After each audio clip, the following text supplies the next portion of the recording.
Welcome. If your eyes feel like sandpaper, constantly irritated, and your mouth is always parched, you might be experiencing dry eye due to Sjögren syndrome. This video will explore this condition, providing a comprehensive understanding of its causes, symptoms, diagnosis, and management.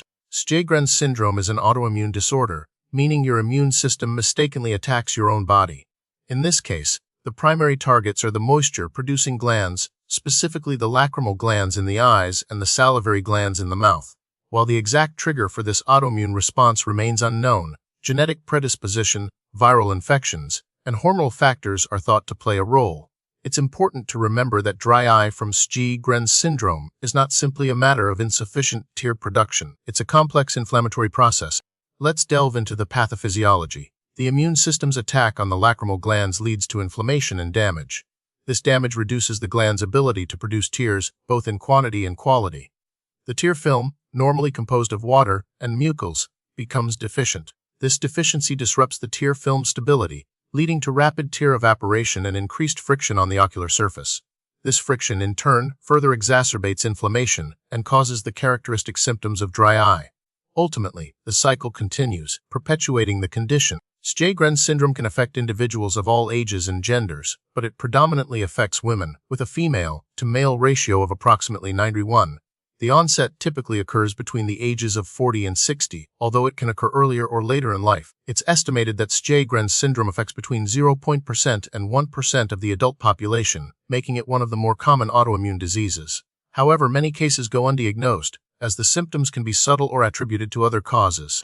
The hallmark symptoms of dry eye from Sjögren syndrome include a gritty, sandy, or burning sensation in the eyes.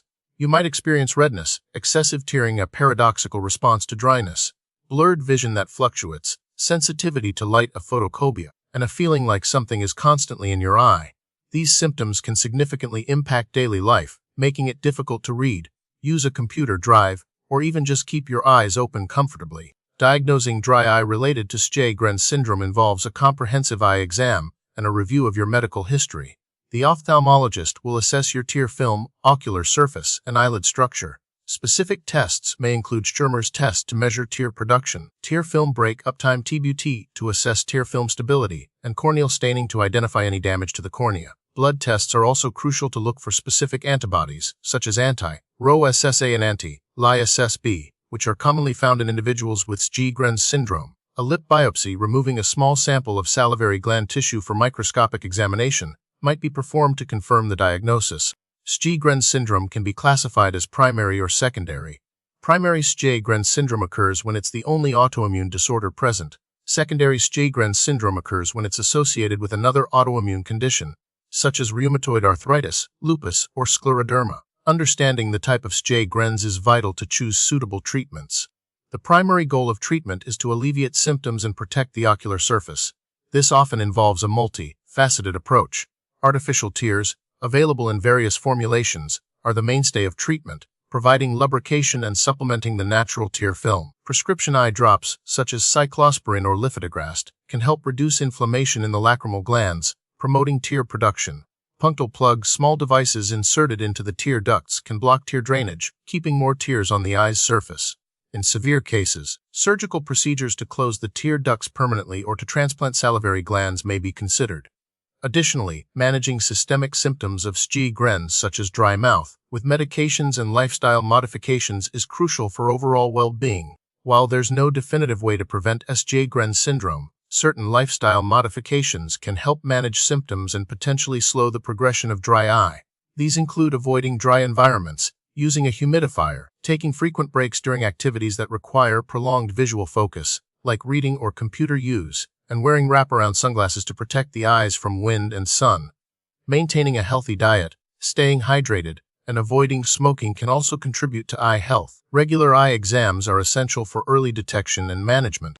The prognosis for dry eye from Sjögren syndrome varies depending on the severity of the condition and the individual's response to treatment.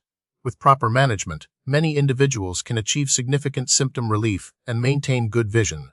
However, untreated dry eye can lead to complications, such as corneal ulcers, scarring, and vision loss. Recent research is focusing on developing new therapies that target the underlying autoimmune processes in Sjögren syndrome. This includes exploring novel biologic agents and gene therapies that could potentially restore lacrimal gland function and provide long-term relief. Advances in understanding the role of inflammation and specific immune cells in the disease process offer hope for more targeted and effective treatments in the future. Remember to consult with your ophthalmologist or rheumatologist for personalized advice and treatment options.